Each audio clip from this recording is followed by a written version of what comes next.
Hai semuanya, perkenalkan nama saya Rakel Margareta Stohang dengan NIM 08051382025098. Saya dari kelas B. Di sini saya akan menampilkan video tentang materi terumbu karang dan lamun yang menggunakan aplikasi ArcGIS. Nah, di sini sebelum saya memaparkan bagaimana cara pekerjaannya menggunakan ArcGIS, di sini saya akan terlebih dahulu menjelaskan sedikit tentang apa itu terumbu karang dan lamun.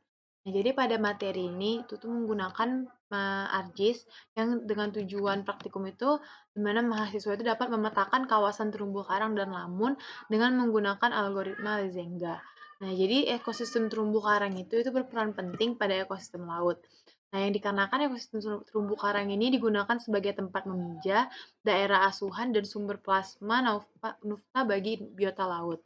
Nah, jadi jenis karang itu terdapat pada suatu wilayah yang dipengaruhi oleh kondisi lingkungannya. Nah, jadi jika lingkungannya itu sesuai dengan spesies tertentu, maka spesiesnya itu akan mendominasi wilayah tersebut. Berdasarkan ukurannya, karang itu dapat ditemukan pada wilayah tertentu, yaitu itu daerah rataan yang untuk karang kecil, lereng terumbu untuk karang bercabang, dan terumbu terluar untuk karang masif. Nah, jadi untuk mendapatkan informasi mengenai sebaran kawasan terumbu karang, itu dapat dilakukan dengan kegiatan pemetaan yang dilakukan pada praktikum ini. Dan dia itu memanfaatkan citra Sentinel-2 serta algoritma Lizenga. Nah, jadi algoritma Lizenga ini atau yang biasa disebut dengan koreksi kolom air itu digunakan untuk mengurangi terjadinya kesalahan dalam pembacaan pantulan spektral yang disebabkan oleh kedalaman air. Nah, jadi hal tersebut ini dilakukan dengan cara mengubah dua saluran citra yang berbeda menjadi satu saluran citra baru. Nah, dua saluran citra ini digunakan pada algoritma yang bandnya itu dengan panjang gelombang pendek dan band yang dengan panjang gelombang yang lebih panjang. Nah, band yang dapat digunakan itu adalah band biru, merah, dan hijau.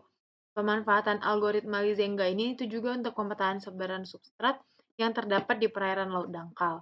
Nah, contoh substrat yang dapat ditentukan persebarannya itu menggunakan algoritma terumbu karang. Nah, band yang biasanya digunakan untuk menentukan sebaran terumbu karang itu adalah band biru dan band hijau. Nah, ini dikarenakan kombinasi kedua band itu tuh mempunyai panjang gelombang penetrasi yang baik dibandingkan dengan kombinasi band yang lainnya. Nah, selanjutnya di sini saya akan langsung mengolah datanya pada ArcGIS. Nah, jadi yang pertama itu kita masuk ke bagian file, terus kita add data. Di sini kita menggunakan data karang yang udah kita download sebelumnya. Nah, jadi kita masuk ke bagian bandnya. Ini ada 3 band. Jadi kita masukkan ketiganya dengan cara add. Nah, selanjutnya datanya akan di-add. Nah, jadi datanya langsung keluar nih. Nah, selanjutnya kita bisa cari di kolom search. Ini ada kita cari float. Kita pakai yang float spatial analysis, terus kita pilih batch. Nah, jadi setelah keluar float-nya ini bisa kita tambahkan sampai 3, 1, 2, 3 karena kita menggunakan 3 data. Selanjutnya kita masukkan B2-nya, lalu kita masukkan B3-nya, lalu kita masukkan B4-nya. Nah, sini kita masukkan juga hasil output-nya. Nih, kita taruh dia ke tempat.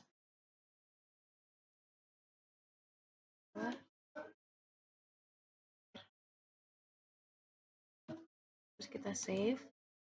Nah, oke. Selanjutnya kita masukkan juga di sini.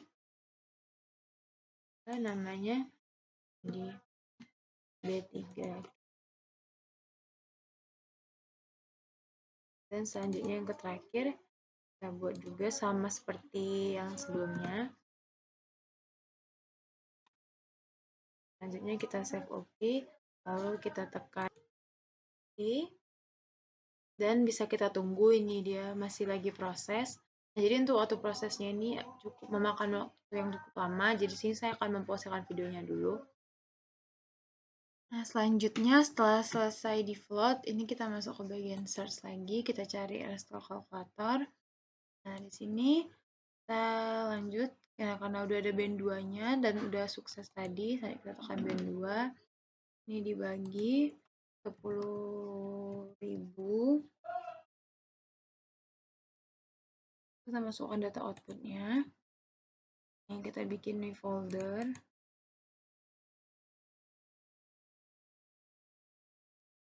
Buat tulisannya B2, save. Selanjutnya kita tekan OK. Selanjutnya kita lakukan hal yang sama kepada band 3. Kita bagi 10.000. Selanjutnya kita masukkan ke sini, ke yang udah kita bikin di folder tadi. Kita tekan OK. Selanjutnya kita bikin yang terakhir band 4. Kita bagi 10.000. Kita buat B4. Tekan OK. Nah, kita tunggu sebentar. Nah, dia jika sudah berhasil akan muncul tanda seperti ini, result kalkulator kepada ketiga bandnya. Nah, jadi ini kita tunggu sebentar lagi.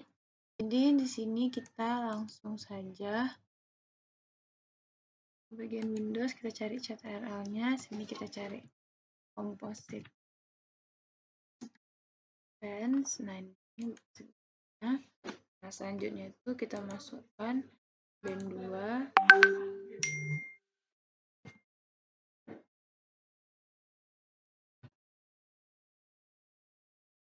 Videonya masukkan dan juga band 4-nya dimasukkan. Kita simpan datanya. File baru. Kita tekan OK.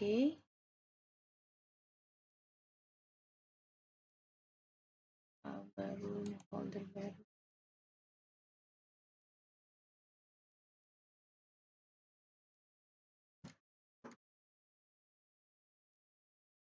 Save. Oke. Nah, kita tunggu. Ini juga akan makan waktu yang cukup lama, jadi bisa kita tunggu sebentar kompositnya.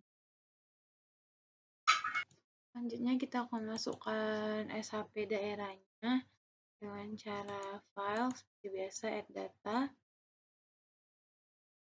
Nah, sini kita masukkan bagian masking-nya ke daerahnya. Kita add-kan. Nah, ini daerahnya udah muncul.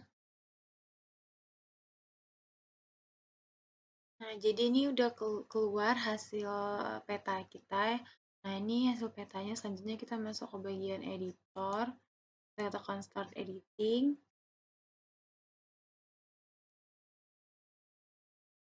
Jadi ini agak loading dulu, kita tunggu sebentar. Udah start editing, kita tekan petanya yang mau diedit. Kita masuk ke bagian ke Windows, lalu kita tekan image analysis. Nah, pada image analysis ini kita bisa langsung mencek ke semuanya, kecuali yang composite band-nya. Ini saja. Lalu selanjutnya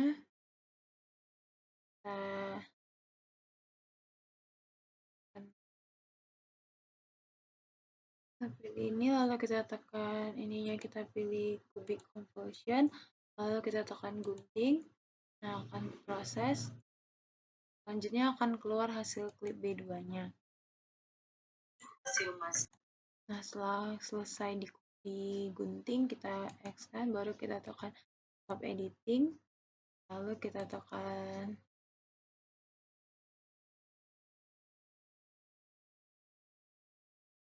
selanjutnya ini kita centang biar keluar hasilnya.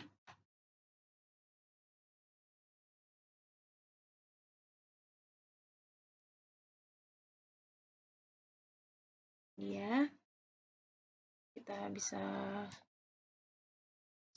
ya seperti ini dia hasilnya.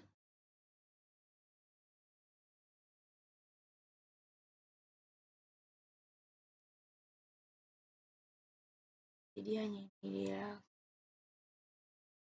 Nah, selanjutnya ini kita bisa langsung saja mensimpan data komposit ini dengan cara ke data, kita ke export data. Selanjutnya ini kita menggunakan formatif. Nah, ini namanya bisa kita ubah. ubah namanya menjadi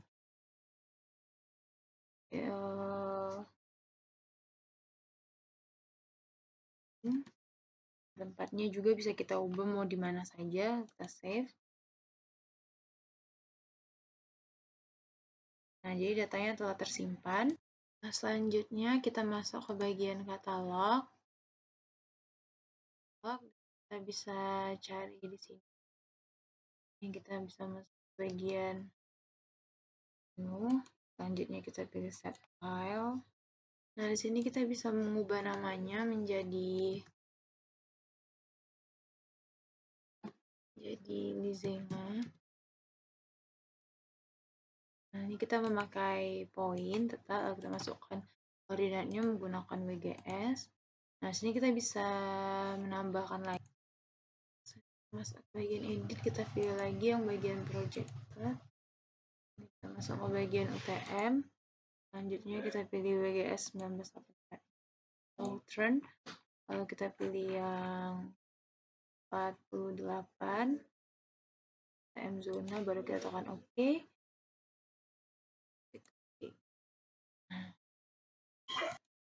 Selanjutnya setelah selesai, kita akan menitiki dengan cara kita masuk ke bagian editor, start editing.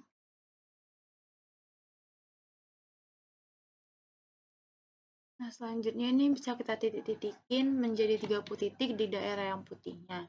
Nah, selanjutnya sih saya akan sudah menekan editor, lalu kita akan mengedit 30 titik. Sini saya akan langsung men-skipnya. Nah, ini dia 30 titik yang sudah hasil. Saya digit, saya titik-titikin. Selanjutnya ini kita masuk ke Excel. Tapi saya cukup sampai sini saja karena saya kurang mengerti di bagian Excel-nya dan juga belum terlalu paham tentang materi. Terima kasih. Mohon maaf jika ada salah kata atau ada salah penyampaian. Terima kasih. Saya tutup